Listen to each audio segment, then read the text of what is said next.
For this project, I'm actually using 3 different frames, and for all 3 frames, I did the same thing. I removed the backing, I removed the glass, I took clear ELMER'S glue and went around the perimeter of the back of the frame where the glass would sit.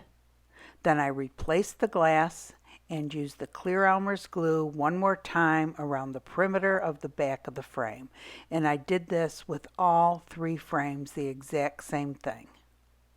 And this serves 2 purposes. It holds the glass in place and helps to prevent any resin leaks when you pour resin on the other side. And this one here actually had clips that had to be removed also, besides the backing. And those you just use this little jewelry tool, and they usually come out pretty easily by just twisting them. So you can use all different things to hold the glass in place. You can use clear ELMER'S glue, regular ELMER'S glue, different silicone products. But the thing I like about the clear ELMER'S glue, that if it does get on the glass, the resin kind of covers it up. But this is much thinner, runnier, and takes longer to dry. Dry for at least 24 hours. So I found a pattern for a Christmas tree online. And all you have to do is Google free stained glass patterns, and this is actually a 4-piece pattern, and I traced it out, cut it out, and then you put it on your glass, and each piece individually, and you trace it out. And what I did was I stacked one on top of the other and just traced it out with a regular permanent marker. Regular permanent markers can be removed after you cut it out with alcohol, isopropyl alcohol. I'm going to cut the glass using my pistol grip cutting tool. And I learned to cut stained glass on YouTube, and I learned to do it not by putting the oil in the actual cutting tool, but by putting it in the cap and dipping the blade into it. And I find this easier for me. And then you just go along the line and score it, and then use your running pliers and squeeze the end, and it will actually cut it then. There's a little bit more to it than that, but it's really not that hard to do.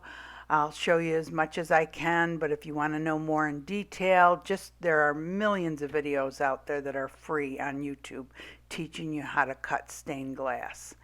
And so here I am again, just cutting it slowly, following along the line with my cutting tool, and then I'll use the running pliers to actually put pressure on it, and that's what actually breaks the glass. And I continue doing that until all 3 pieces are cut out. And the next thing I need is the tree trunk, and I decided to do that in a different color. And I had bought this really pretty gold stained glass at a stained glass shop the other day. And again, I take my little pattern for the tree trunk and I trace it out with the permanent marker. And again, I score it with my cutting tool, and I use my running pliers to break the glass. Then I take isopropyl alcohol and put it on a little paper towel, and I wipe each of the pieces to get all of the permanent magic marker off. It also takes the oil off of the glass. So for the second Christmas tree, I use the exact same pattern, just a different piece of stained glass. This stained glass I got from a stained glass shop, not from Hobby Lobby. And it turns out I kind of like the cheaper glass from Hobby Lobby, at least the color of it.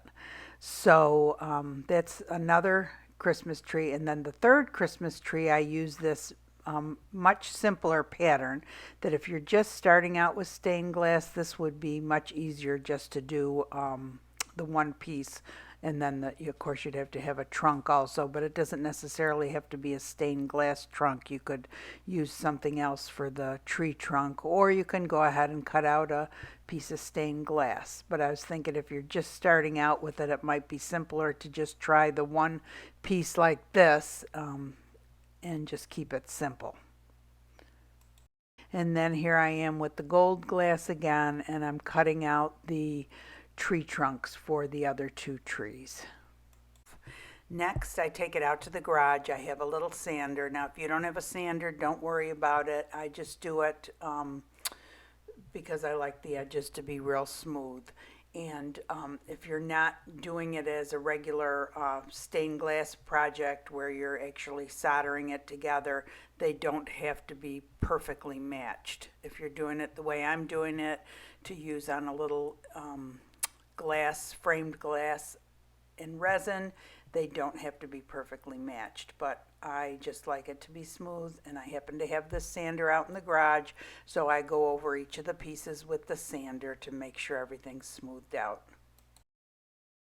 Next, I clean each of the pieces again with isopropyl alcohol, because when you're using the sander, you're using water and stuff sprays up all over it, so you really have to clean them off good. After the ELMER'S glue has dried for 24 hours, I take each of the frames and flip them over and put painter's tape along the perimeter of the back of the frame as an extra precaution against resin leaks. So even though we have the glue on there, it's always good to just be 100% sure that none of the resin is going to leak off of there, because you can really have a big mess. And even though you have the glue and you have the painter's tape, you need to have some type of protective cover over your table while you're working with resin. I decided to put the resin down first and then put the pieces of stained glass down on top of it. So I just went ahead and smoothed everything out, and then I used the kitchen torch to get rid of the bubbles, and then I started assembling each of the trees. Next, I took a little more resin and just spread it on over each of the pieces of stained glass, because I'm going to put little beads and bells on top of the stained glass, and I want it to stick to it. Next thing I did was took these little bells that I had picked up at Hobby Lobby. They're kind of metallic, and they're so cute, and they're in the Christmas craft section, and all the Christmas stuff is half price. So I just kind of started lining up these little bells along the very bottom of each of the parts of the Christmas tree, and they are so cute. I just love them. I also put the little bells on the center Christmas tree, and I kind of put them down on an angle as if it was wound around the tree, and I thought that looked really cute, and it was so simple. Next, I took these little seed beads. I think they're size 6/0, and I put them on the very last Christmas tree along the edge, similar to the way I put the bells on the first Christmas tree. Found it was easiest just to put a whole bunch down and then use a toothpick to move them to line them up. And I'm being a little bit crazy about it because I'm trying to get them so that they all stand up so that the hole doesn't show on them. And I guess eventually I do end up doing that. It takes a little bit of time, but they're just such a pretty gold, and I think they look so cute lined up around the edge of the Christmas tree.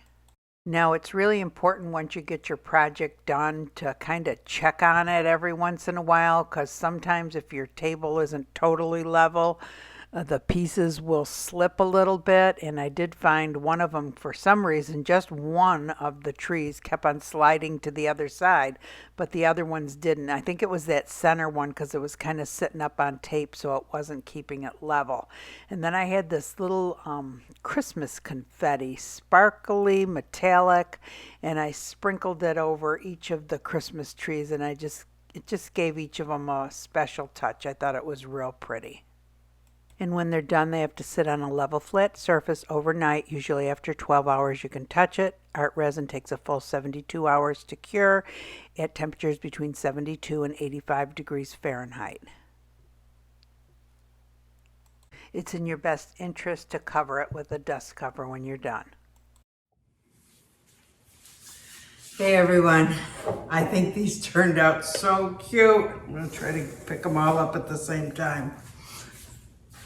Aren't they adorable? And these were so easy to do. Cutting stained glass really isn't hard at all.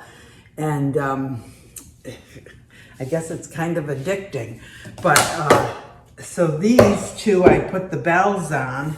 I mean, I could think of a million different ways to do these, but so simple.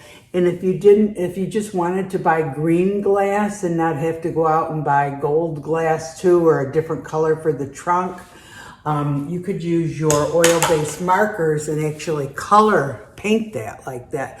I just happened to be up at a stained glass store the other day, and they have some really pretty glass up there. Now you can get glass at Hobby Lobby, and it's less expensive, but you might not get as pretty of colors. But you know, this one was really more expensive at that fancy stained glass store, and I don't know. I almost like this one better. I guess I like the color of it, and I like that it's translucent.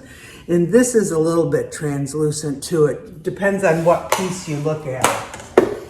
This one, I think you might be able to see through a little better. Let's see if you can see my finger through it. Yeah. Anyway, I think they were all so cute, and I think I'm going to try them in a couple different ways. I don't know.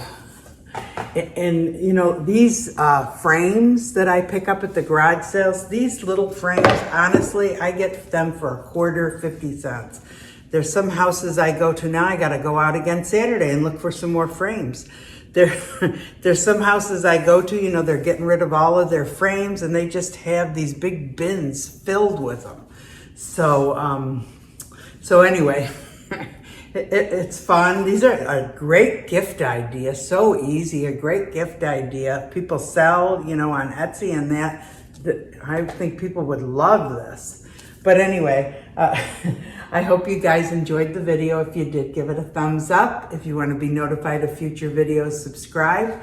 And I hope you all have a great day. Thanks for watching.